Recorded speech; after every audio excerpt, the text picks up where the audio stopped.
lep dober večer še z moje strani. V glavnem žita se da narediti, pa tudi ne samo kruh, ampak še kaj drugega tekočka, taka bolj opojnega, ali sicer pivo.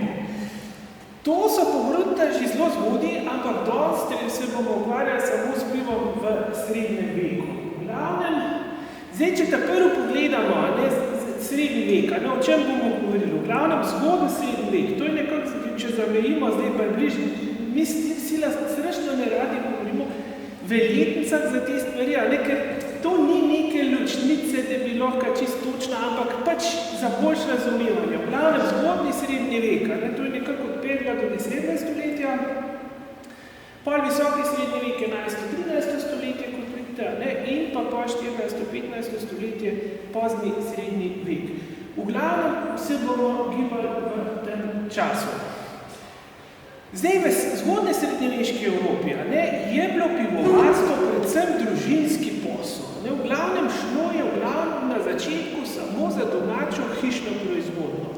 Tako da do 12. stoletja so ljudje doma pač varili pivo, kjer jih je pač na podeželju, kjer jih je večina tudi živela. Ženske so pekle kruh in če je žito ostalo, so s tistega naredile ponovno še pivo. Moramo se pa ene stvari zavedati. To pivo je bilo bistveno manj obstojno.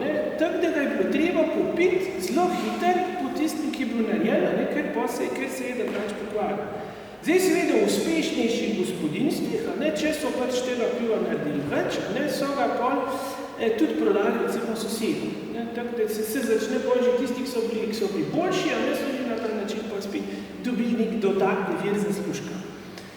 Do prve proizvodne piva v večjem obsegu, v zgodnji srednjeveški Evropi, je pa prišlo v samostanih karolinške dobe, ki nekako nastajajo tam v 8. in pa 9. stoletju.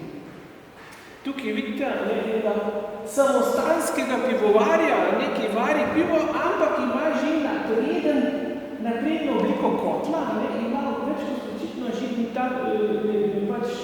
bakrin kotla, o tem bomo še pol več povedali. V glavnem pivovarne v okviru samostana so pa mogoče obstajali že pred karolinškim obdobjem. Recimo Jonas iz samostana Bobbio iz Suze, tu je v severni Italiji, tu je v bližini Turina, v svojem delu življenja Svetega Kolumbana, to je bilo napisano okrog leta 665, omenja pivo kot alternativo vinu, čeprav ne da opasko, čeprav piva povsod niso marali. Pač nekako, ne vem, jim ni bil všeč, koga, tak je on opazil. Zdaj, zakaj so prav samostani postali pivovarska središča? V bistvu samostani so bile edine ustanove v tem času, ki so razpolagale z večjimi količinami vseh vrst presežnega žita. Torej so imele pač tiste primarne vire za pivovarništvo v večjem obsegu. Pa samostani so imeli pa tudi eno zelo pomembno stvar, kapital so imeli in pa zadosti znanja, ker to so pač središča znanja v tem času, za izgradnjo ustreznih prostorov in izdelavo oziroma nabavo te pač za pivovarništvo potrebne opreme.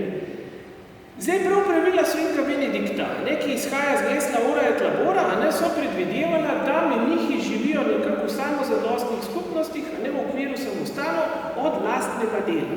In na ta način je pa pivo postalo vsakodnevna pijača menihov. Jasno so pili tudi vodo, pa mlek, pa take stvari, ampak večino so imeli raj take opojne substance. Zdaj, če pogledamo, kjeri so pa bili ti meniški redovi v tem času 8. pa 9. stoletja, v glavnem so bili benediktinci. To je v bistvu najstarejši meniški red v zahodni Evropi. Leta 529 ga je ustanovil sveti Benedikt iz Mursija, sveti Benedikt je dosti znan kot zavetnik Evrope. Zdaj, matični samostan je bil na Monte Cassino, jugovzhodno od Rima. Ta Monte Cassino zelo dobro poznamo po zavezniškem izkrcanju v Italiji, ker takrat so ta samostan dobesedno čisto uničili.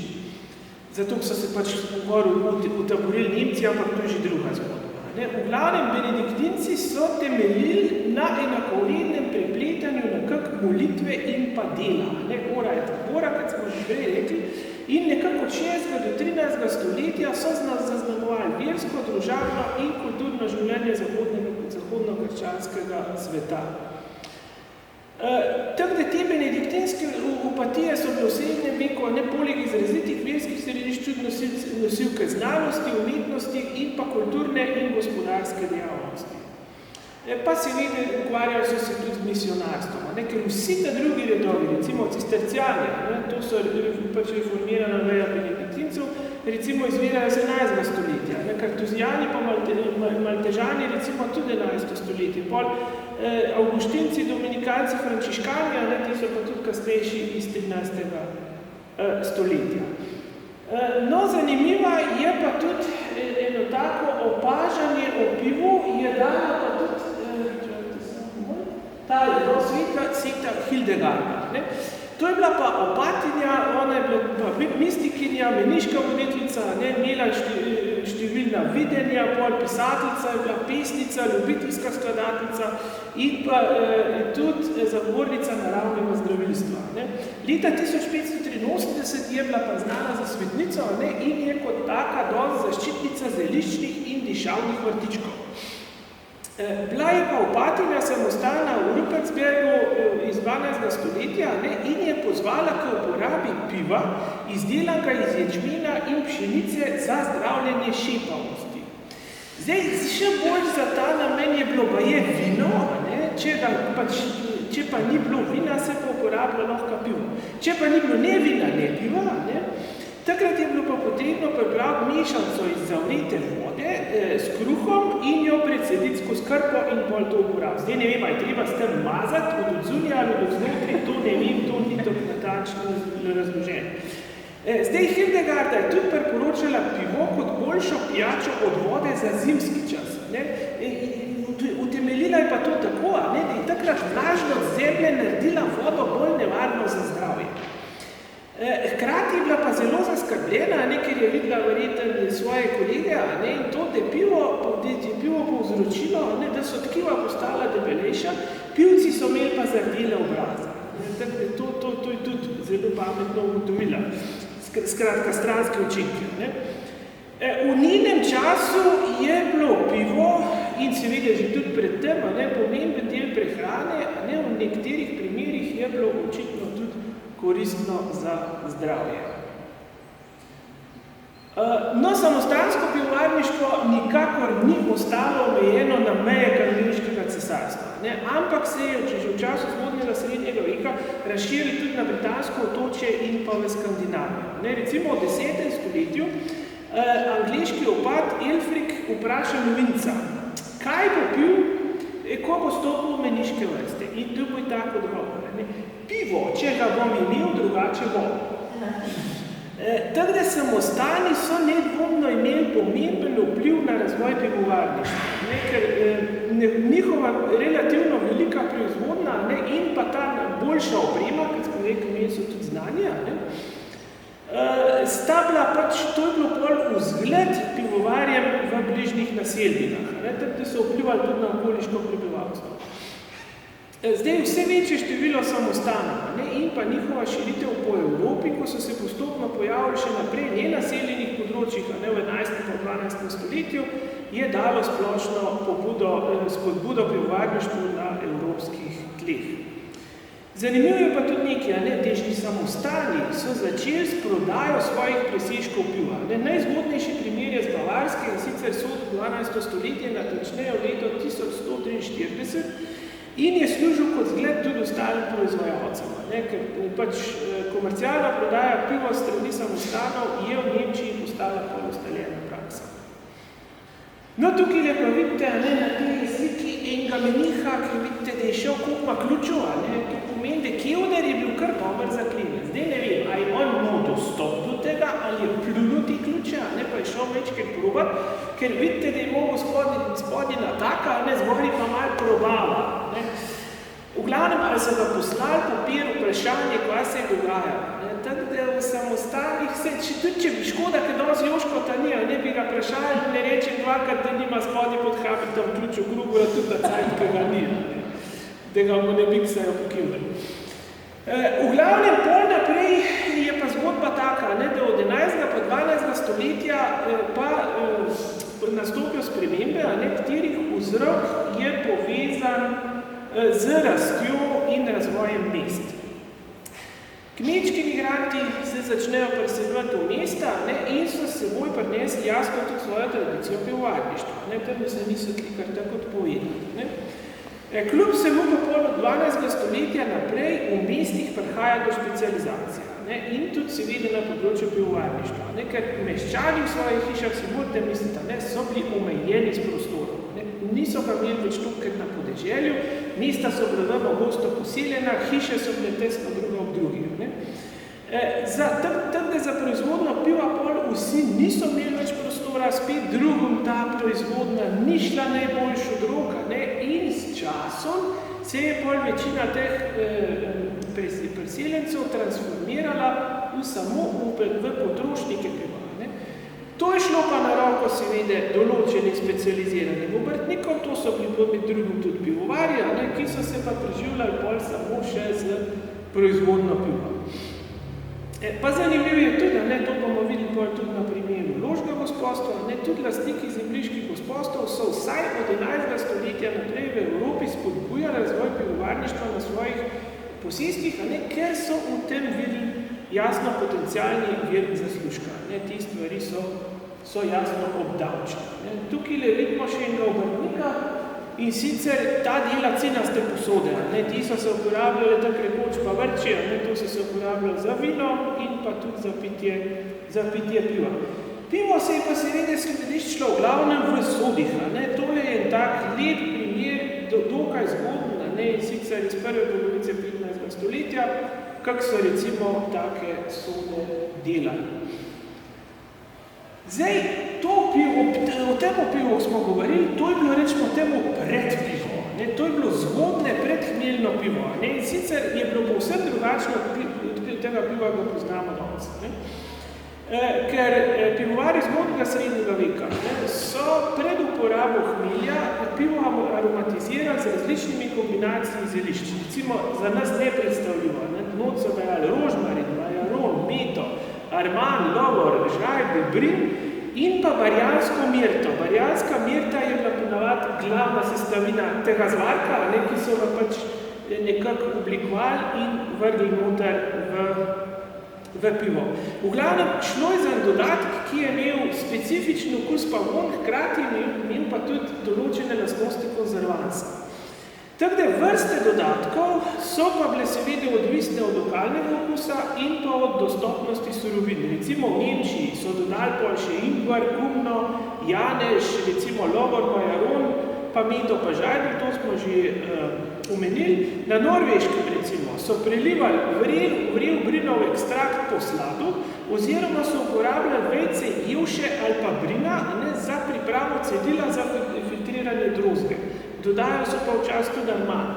Pa na Nizozemskem recimo tudi lovor pa arman, v Angliji pa recimo bluščec, arman, baršlan, rožmarin, pelen, drevesno lubje, platanov pa smrekov sok. Za nekatere sestavine recimo so pa tudi ugotovili, da niso najbolj zdrave ali pa da so celo škodljive.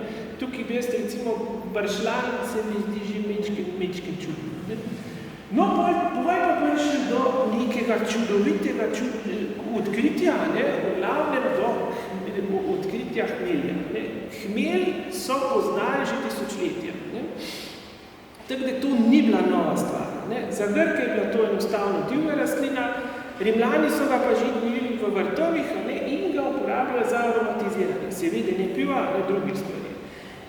Zdaj Plinij starejši že priporočal tudi hmelj kot pomoč pri težavah z jeti. Ampak Plinij ne omenja in ga nikakor ne povezuje s pivom, niti Kelti, recimo, ki so sami varili pivo, očitno hmelja sploh niso poznali, ker enostavno niti nimajo besede v svojem besednjaku za hmelj.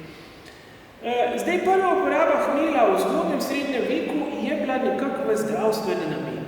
Tako da do 8. stoletja je bilo splošno znano v zahodni Evropi, gojili so ga tudi na samostanskih vrtovih. En krasen primer je v samostanu v Freisigu, so ga že ti samostanski anali omenjajo, to se najdel, od leta 859 do 875 in še naprej omenjajo sadovnjake in pa nasade hmelja. In recimo od sredine 9. stoletja so mogli pa najemniki plačevati prispevke v hmelju v določenih francoskih samostanih, recimo Saint-Rémy, Lob pa Saint-Germain. Zdaj neposrednih dokazov o uporabi hmelja pri varjenju piva pred letom 1200 je zelo malo. Je pa nekaj indicov, da so pivovari 9. stoletja že vedeli za hmelj in njegovo uporabo pri pripravi piva. Tako da varjenje hmeljega piva je bilo običajno tudi v velikih samostanih na angleškem tam nekje do 10. stoletja. Zdaj, če povzamemo to zgodbo, v samostanih kalvinške dobe so ga že uporabljali, ampak problem je bil spet to, da ti samostani niso bili, mehni so tudi vemo, da so delali, da predajali tudi svoje presežke, in zato jim ni bilo glih v interesu verjetno, da bi ta tehnologija prišla v splošno rabo in zaradi tega pol tudi tako hitro ni prišla, ampak slej poprej se to pol razširi, tako da nam od začetka 13. stoletja naprej je pa to splošno znano. Zdaj v Salernu na Siciliji, to je zaznamk iz leta 1060, je na svet zdravnikov, da hmelj deluje kot dober diuretik, to je za odvajanje vode. Najboljši rezultati so pa doseženi ob pitju piva bogato začinjenega s hmeljem. V glavnem to gre za enega najstarejših direktnih zapisov o uporabi hmelja v pripravi piva. Hmelj so od 13. stoletja poznali in gojili tudi povsod po severni Evropi in ga uporabljali v različne namene. Uporabljali so ga seveda že tudi v pivovarništvu, kjer je izredno ostale začimbe, ki so se predtem uporabljale za pripravo piva. Hmelj je zelo važen zato, ker je dal pivu večjo trajnost. Lahko so ga zdaj skladiščili in pa prodajali tudi cele tedne ali pa celo mesece pozneje, pač potem, ko je bil izdelan. Ker predtem je bilo predvsem poleta, takrat je bilo povpraševanje največje, ljudje so bili željni, ampak je bilo težko sploh delati pivo, ker so topli dnevi bili in se je še hitrejš pokvarjali. S hmeljem je pa pivo postalo obstojnejše, tako da so ga recimo lahko naredili marca in je bilo še pitno tamle nekak junija ali pa julija. In ta grenki dodatka ni pomagal samo pri reševanju težav s sezonskostjo, ampak je tudi ustvarjeno zelo pomembno stvar in sicer produkt trgovine na dolga razdalja. To je bilo zdaj možno. In mesta so zdaj lahko izvažala pivo na 100 kilometrov daleč po morju ali pa po kopnem, večina je šla po morju, zato je bilo hitrejš pa cenejš in sicer do teh končnih potrošnikov. Zdaj, Bremen je bilo očitno prvo mesto, ki je zaradi magije hmeljnega piva uživalo v razcvetu pivovarništva. In tudi druga urbana središča ob Severnem morju in na to ob obali Baltika so kmalu posnemala njihov uspeh in se potem seveda tudi pridružila Hanzeatski zvezi oziroma Hanzeatski ligi. To je bila trgovska in obrambna zveza, imela celo svojo vojsko, teh severnoevropskih mest, vidite, kako je potekala ta trgovanje tukaj, v glavnem obvladovala je baltsko pa severnomorsko pomorsko trgovino ob obalah Severne Evrope. Vidite, da so še tam Novgorod pa še z Ukrajino, pa skoraj Rusije so trgovali v teh velikih rekah. V glavnem, tole je pa še lep primer, to je iz obdobja Hanze, Karta Marina se reče temu, in to je prvi primer iz leta 1539 upodobitve teh severnih skandinavskih dežel na zemlji. Tole je pa pol še en tak lepš primer te Hanzeatske lige, to so se pravi 200, skoraj 300 let, so obvladovali vso to trgovino in strašno dobro jim je celo doprosto. Te pivo se je pa skazalo tudi za pomembno blago v njihovi trgovski mreži. Recimo mesta, kot sta Vizmar in pa Gdansk na Baltiku, sta v 14. stoletju tudi postala pomembna izvoznika piva. Zdaj med hanzeatskimi mesti je pa Hamburg dosegel največji uspeh na področju pivovarstva. Tako je zapisal pol sodobni kolonist, so Hamburg začeli imenovati kar pivovarna Hanzeatske lige. Celo cesar Svetega rimskega cesarstva, Karl IV. Luksemburški, je pohvalil to njihovo izjemno uspešno večino proizvodno piva. Tako da to si morate predstavljati, okoli leta 1360 je mesto proizvedlo 25 milijonov litrov piva letno. Imelo je več kot 450 delujočih pivovarn in ta proizvodnja je bila približno 300 litrov na prebivalca. Zdaj, 1340 so se začele te velike kuge. In sicer to izdesetka kompletno evropsko prebivalstvo, ampak zanimivo je, da tukaj se je pa proizvodnja še povečvala.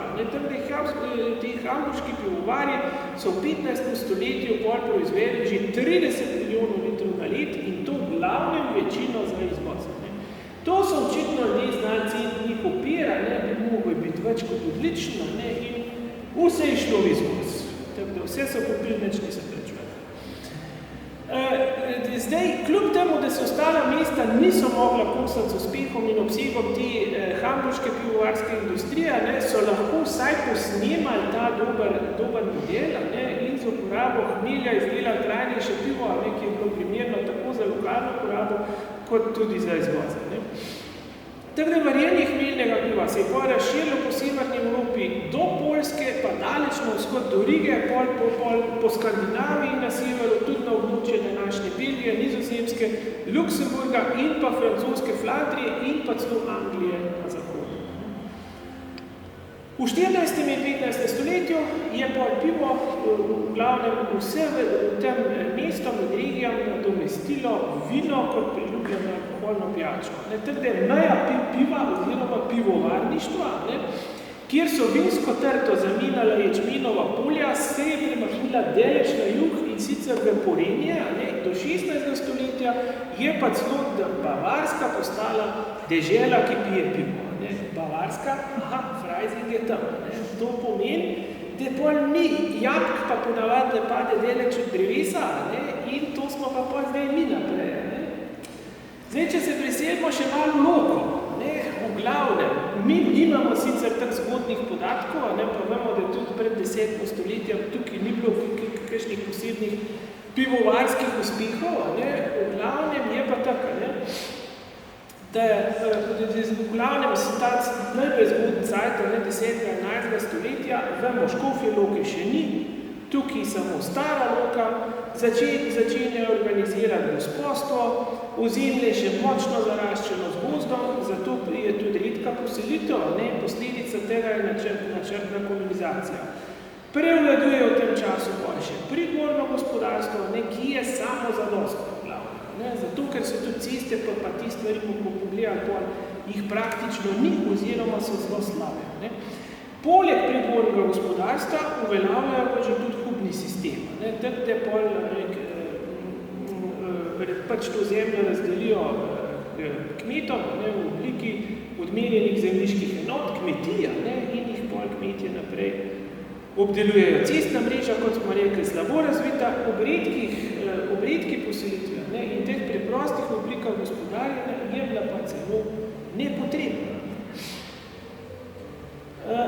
Zdaj, če pogledamo, smo rekli pridvorno gospodarstvo, to je bilo v glavnem, to je kak izgledal en tak dvor, to je bila skupina večjih lesenih, pa pollesenih in polzidanih stav, so bile obdane s palisadam, s kašljakom, pa nasipom, nič posebno. V glavnem na Loškem so bili bolj tukaj Strdvor, Starološki dvor, ki so omenjali leta 1074, pol je bil še Žabniški, Bitniški pa Godeški dvor. Tako da pridvorni način gospodarstva so na Loškem zelo zgodaj opuščali, tako da sredina 12. stoletja dvorov praktično jih pač ne obdelujejo več, v glavnem jih dajo že bolj v zakup. Je pa ta dvor je bil v tem času velik, recimo tam od 5 do 6 huba, to pomeni kmetij. Do leta 1291 opustijo vse, obdrži se samo še Starološki dvor, ki je pa pol tudi po letu 1318 razformiran. Zdaj, rekli smo, cestna mreža je bila zelo slaba, ker vemo, da Rimski imperij je imel zelo močno razvejano in vzdrževano cestno mrežje, ceste te rimske so se uporabljali še daleč v srednji vek. Ampak problem je bil, da so bile te ceste, jih noben ni vzdrževal državo. Ne? In so zadoščali v glavnem samo še temu občasnemu prometu. Ni bilo pa več možno v glavnem potovati po njih za vozovi, tako da so v glavnem peš, pa tovorna živina, pa jezdice. To je še lahko šlo čez, drugače pa ne več. Ne? Zdaj, v visokem srednjem veku pride pol do odstopanja od teh rimskih tras in opustitev nekterih večjih odsekov. Ker klik zaradi tega, ker cest ni bilo, so mogla tam vzpostaviti samo zadostna. In so tako rekoč predelovala vse. Ne? Pol v visokem srednjem veku, 11. 13. stoletja, pa pride do nastanka novih agrarnih naselij, pol nastajajo gradovi, pa upravni centri, vse se razvija, nastanek župnijskih središč, nastanek trgov po mest in pa seveda nastanek novih upravnih in pa političnih meja. In zato je seveda bilo fajn pol zdaj to, ker je pač nekako zaživel, to nekako med zboj malo boljš povezati. In so ljudje pa spet začeli malo več potovati. Zdaj, oblike srednjeveškega prometa so v glavnem blagovnem prometu po kopnem je predvsem tovorništvo z živino, to je šlo sila počasno, ampak zanesljivo. Pol v osebnem prometu so v glavnem hodili peš, v višjih slojih so pa seveda jaha, nekdo si pač lahko prvo šel. To je bilo najhitrejše, pa najbolj zanesljivo. Zdaj, promet z vozovi se pa v verih od tam nekje do 14. 15. stoletja praktično bolj malo menja. V glavnem je bil namenjen, je bil uporabljen na krajših ravninskih odsekih, izključno seveda za prevoz tovora. V srednji vek je bilo pa nemogoče v bistvu potovati na daljše razdalje, pa v hribovitih območjih in pa čez prelaze. To pa ni šlo. Zdaj, če si pogledamo mečken tele vire, kjeri so viri za pivovarništvo na Loškem. Najzgodnejši vir, pisan v latinščini, to je odlično, je tale noticija Bonolo de Longa iz 12. stoletja, v glavnem vsebuje 3 različne rokopise in na Loško posestce navezuje samo en list. To je nastalo v času, v drugem letu vlade škofa Alberta. Zdaj, ti ohranjeni fragmenti vsebujejo urbarialne podatke, ki jih je zbral skrbnik delno po spominu za novega škofa Alberta, tako da je dobil onem bežni pregled čez vse te frazniške posesti. Zdaj, če pogledate, vidite, da v glavnem piše tukaj le noter, kje so naseljeni Korošci in koliko imajo kmetij in koliko mora vsaka kmetija, koliko služijo, koliko pač dobijo od te kmetije. V glavnem tukaj se omenja recimo ječmen, omenja se hmelj, kar je izjemno zanimivo, pa predvsem zgodi za naš konc. In pa recimo tam nekje so spet Bavarci naseljeni in tudi kaj oni v glavnem kaj oddajajo. Pol tlele še, gre naprej spet, recimo tudi 80 modijev ječmena, 40 modijev ječmena od dvorov, recimo pol pri retečah, recimo morajo pa že omenja pivo to. In pa tukaj v zadnjem primeru, vidite dol od spodi, slad. V glavnem čisto vse sestavine, poleg tega, da se ponekod že omenja celo pivo. So pa recimo naprej na srednji veri so pol urbar Klevevška pa Loškega gospodstva z leta 1291. Ta je nastal v času vlade škofa Emiha. Tu sta pisala 2 pisca, v glavnem oba sta anonimna, jezik je latinščina še, danes se pa hrani v državnem arhivu v Münchnu. Pol je urbar Loškega pa Klevevškega gospodstva z leta 1318, ta 2 urbarja je dal pa sestav škof Konrad III. Je tudi še v latinščini in tem zraven je pa predan še seznam obveznosti podložnikov v Godeški, Koroški in Garbarski župi okrog leta 1360. Tako da oboje hrani nadškofijski arhiv v Münchnu. No, pol še ena pomembna zadeva so pa tudi popisi premičnega inventarja na Loškem gradu, tudi iz časa vlade škofa Konrada, sicer, jih nimam, v glavnem iz let 1415, 18 pa 21. Zdaj, če pogledamo odbar iz leta 1291, kakaj pomija. V glavnem pove med drugim, tega je ogromno, jaz sem zbral tiste najbolj zanimive stvari, kar se tiče pivovarništva, v glavnem stari Loki je obdelanih 19 hub. Tudi pivovarniška huba je obdelana tam na dvoru gospoda Škofa. V glavnem, pa imamo tukaj vodešče, recimo, koliko dajajo, pol Reteče, Gorina vas, in pol pa Praše, pa Pungart, pa Gosteče. V glavnem, po celom Soškem polju vidimo, koliko kakšne stvari oddajajo. Polurbar iz leta 1318 so še tudi, umenja se spet, tam je prej bilo 19, zdaj je 18 huba, ne pa pivovarniška huba je tudi omenjena, te druge dejatve so pa v glavnem bolj ali manj enake. No, pa so pa še popisi tele, kot smo že prej rekli, premičnega inventarja, v glavnem vsakeč, ko se je Škof vrnil, se to poznate, z viska v Loki, nazaj v Freising, so popisali ves premični inventar. To so v bistvu najstarejši popisi iz področja današnje Slovenije. Tukaj se recimo omenja 4 veliki sodi, pa 2 mehna, po 20 transportnih sodov, po 4 sodi za pivo, to pomeni, da je bilo to pivo, kot vidite, da je prej tudi med sestavinami hmela, to je bilo že skoraj 100% hmelno pivo, nekaj drugačno. Zakaj bi hmel gojil, če je verjetno ne zato, da bi ga dajali čaj, sigurno so ga dajali pivo. V glavnem, tukaj le vidite v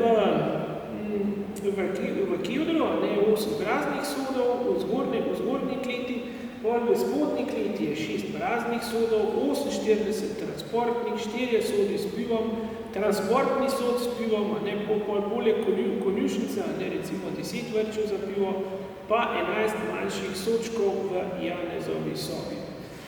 Zdaj, kot sem pa že rekel, moramo biti pa strašno previdni, če berete knjigo od pivovarništva, Odbori Boja Repeta, knjiga o pivu, zato, ker tukaj gre pa za napačno interpretacijo virov, v bistvu on ni teh virov prevedel tistih stvari iz latinščine, ampak ne vem, kako je to povzel in je prišlo do hudih napak.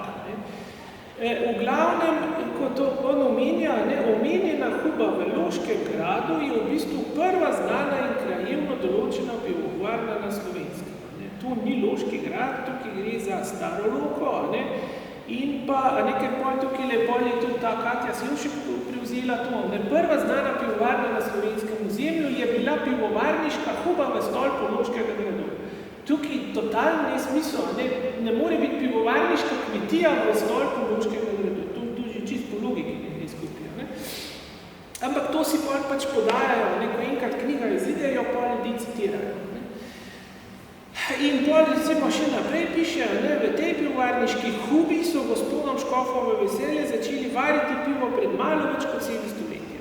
Ta podatek bi lahko imeli za stvarni začetek slovenskega pivovarstva. In poglejte zdaj še pol to naprej, vidite to obkrožen, če pogledate tole gor, v renesančni kašči Škofjeloškega gradu so hranili žita za prvo pivovarno. To ni, prvič, ni to, je renesančna, ne res, ampak ni to kašča Škofjeloškega gradu, ampak je to mestna gospoščinska kašča. To je čisto druga stvar. Pa grajski stolp Škofjeloškega gradu, to je bil pač tukaj Kivštarija noter, verjetna lokacija prve znane pivovarne, Ježež Marija. Tako da, berite to knjigo z zadržki. V glavnem, zlata doba pivovarništva na Loškem je bilo 12. stoletje. Takrat pride do razmaha pivovarništva po vseh vasih na Soškem polju, to pač če naredimo z tistih dajatov neko sintezo. In sicer, podložniki so sami varili pivo, kot smo videli tam med dajatom, in ga v okviru dajatov oddajali zemljiškemu gospodu, oziroma so oddajali samo posamezne sestavine, ki so bile pač potrebne za pripravo piva. Podložniki iz Reteč pa z Godešča, z 20 kmetij so zdajali 120 urn piva. To je zdaj zelo težko preračunati v litre, zato ker je treba vedeti točno, koliko je urna bila tisto cajto. Imamo nekatere podatke, ampak zadnji smo se z dr. Matjažem Bizjakom dajali, ne vem, v cajta, ne, in rekel, so prišla do zaključka, da je zelo težko, ne vem, za vsakih, ne vem, 50 let, ta mera se je strašno spremenila. In v nekaterih obdobjih, ne vem, je tam recimo 10 litrov, četrtina vedra, ne, v drugih obdobjih je pa to 42,5 litra. Tako da vidi vraga zdaj, kam to paše. V glavnem, tlele bi jaz za tole bi vzel kar višjo mero, ne, tam mislim, da bi bilo kar 42, ne, ker drugač tam že 200 litrov piva, to je zelo malo, čisto po pravici povedano. V glavnem, podložniki Stare Loke so pa dajali tudi dajatve v Sladovo, ne, v vrednosti 440 srebrnih denarjev, to je v bistvu enako soldo. Pol Slovenci v Stari Loki so dajali pa tudi 4 marke, tegale sladu. No, če pogledamo tukaj naprej, bavarski kmetje iz Soškega polja, v glavnem dajatve v ječmenu in pa v hmelju. Ječmen 190 modijev in pa hmelj 108 modijev. En modij je pa 122 litrov. No, pol pa pride že v 13. v začetku 14. stoletja, tam smo videli Severna Evropa, pride tam do eksplozije tega pivovarništva. Tukaj pa obratno. Zakaj? V glavnem, v Stari Loki se še omenja v tem času pivovarniška huba, v glavnem in je zdaj še deluje. Zdaj med naturalnimi dajatvami srečamo sam še ječmen pa hmelj in te dajatve ječmena pa hmelja so omejene samo še na področje Godeške in pa Praške župe. Pol Urbarja z 1291 do 1418 omenjata ječmen, vidite, 82, pa hmelj, Praški župi, 2 modija. Vidite, kako se je to strašansko zmanjšalo. Druga polovica 14. stoletja in kasneje ječmena pa hmelja med dajatvami ne srečamo več, trde za pivom in njegovimi sestavinami se kompletno zgubi vsaka sleda. Ker v 14. stoletju ne samo na slovenskem področju, ne samo na Loškem, ampak tudi na celotnem slovenskem področju pivovarništvo skoraj povsem zavrnilo. Zdaj zakaj? Med odbarjalnimi dajatvami ne zasledimo več ne piva, ne sestavin za njegovo pripravo. Hmeljarstvo je pač tudi v zatonu od konca srednjega veka. Vzrok je pa v tej zgodbi. Friderik III. Habsburški je leta 1449 v svojih avstrijskih vinorodnih deželah prepovedal varjenje in javno točenje piva. In v 16. stoletju je bila pol ta prepoved še večkrat ponovljena, tako to je bilo pivovarništvo je bilo dovoljeno samo še za domačo uporabo. Če so tam do Bavarske vtrto ven vrgla, pa zamenjali z ječmenovimi polji, so tukaj zridili, so tukaj na mest ječmenovih polj zasadili trto. In to je to. Tako da to imamo pol ta obratna zgodba. No, tukaj le vidite še eno tako krasno, nekako se eni nacejajo, sicer tukaj ne mislim, da ne gre za pijer, tukaj gre bolj za vino. V glavnem edni še dol v Kijevju in jim kar gor skozi podaja, ampak imajo gor tudi pijejo kar od konca, imajo kar flaše. Kozarci niso več dosta. Eden pa tam v kutu, vidite, reži v pležu. No, tukaj le se je pa še hujša stvar naredila, unale dva se malo s kruhom, pa z mesem sta se še malo podpirala, unle pa zgleda sam pil, pa ga je že zvidla. Se veste, kak je ti stanja, naš oča zmeri prav, če angelčk pije, pa angelčk pije. Tako da ni važno, da pijo, če ga preveč. V glavnem treba se je merkat. To je to. Ja, nički ga izvili. A vidite, ti stvrča, recimo tudi tak, mislim, malo lahko predimenzionirana cina stvrča, smo videli, da res da je malo za cina. To so zdaj tudi mnogi, glede na to, koliko je velik, da bi bil komod lahko to pivo. No, pa imamo pa še našo fresko Svete nedelje, in tukaj je Svete nedelje en lep primer v štarije. Tukaj tudi vidite, kva se krigajo, se tepejo, vse sorte kartajo, tako se sorte dela v štarija. Una vštirka pa komi most na mizo, zraven si pa roke vanje, to je pa danes bo zaslušal.